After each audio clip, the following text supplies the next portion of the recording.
This is a popular time of year for foraging. With all the plants coming up and the weather turning nicer, many people are heading outside looking for tasty plants and mushrooms to go and forage.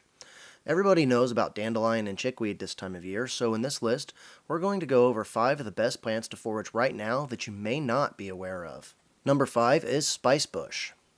Spicebush, or Carolina allspice by another common name, is a very common shrub that loves to grow in moist woodlands and is native to the eastern United States. This small shrub packs a lot of flavor and is extremely easy to harvest. The small twigs are the part that's available right now, and they have a flavor all their own, tasting reminiscent of a mix of citrus, allspice, and sassafras. The flavor can be extracted from the small twigs by just simply steeping or boiling them in water for a few minutes. Steeping will provide a much more mild flavor, whereas boiling them will provide a much stronger flavor, so you may want to play around with it to find what works best for you. This tea can then be enjoyed by itself, or it can be further made into a syrup or jelly if you so prefer.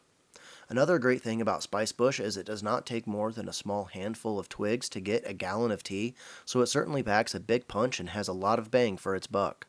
Number 4 is wood nettle. Wood nettle is a plant very similar to stinging nettle, and right now is the perfect time of year to go and forage this delicious plant.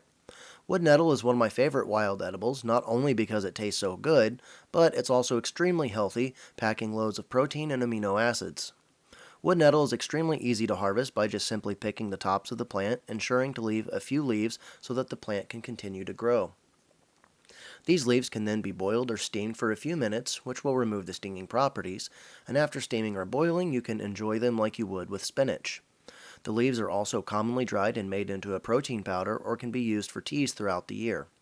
Like stinging nettle, this plant does sting, so you may want to wear gloves, although it is possible to pick them without getting stung if you are very careful. Number 3 is wild onions and garlic. Most people are familiar with these plants after they mow their yard, and the smell of onions becomes overpowering. Now I'm combining onions and garlic on this entry because they're both used in the same way, and they're both in the same family known as alliums. There are several species of alliums throughout the world, and as long as you smell onions or garlic, then you're probably good to go, so they're incredibly easy to identify. Some people will just clip the green tops of these plants and then throw them in salads or soups or stews, or sometimes even on roasts. However, some are not aware that the bulbs are edible too.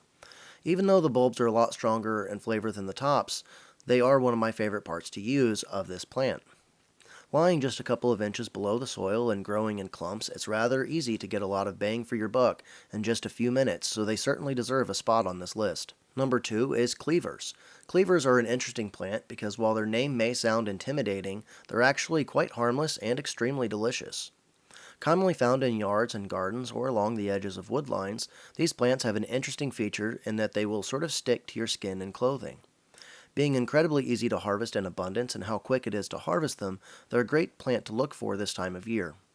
To harvest cleavers for cooking, you just simply need to pick off the top few inches of the plant, and after that, you can boil, steam, or saute them for a few minutes until they're tender, and then serve like you would anything like asparagus. Number 1 is poor man's pepper. Poor man's pepper, or peppergrass as some people call it, is an interesting plant because it really does taste a lot like pepper. The leaves and the seeds of this plant are what you want to go after this time of year, and they're really easy to identify. The leaves are small, so they are best used more as a flavoring in things like salads, dressings, pestos, or even soups and stews.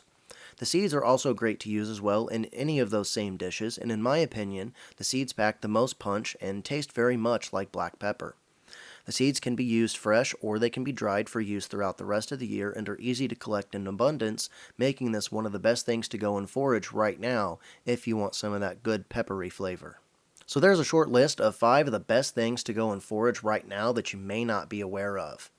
I thank all of you guys for watching this video. I hope you learned something, and if you want to learn more about wild edible and medicinal plants, please make sure to subscribe.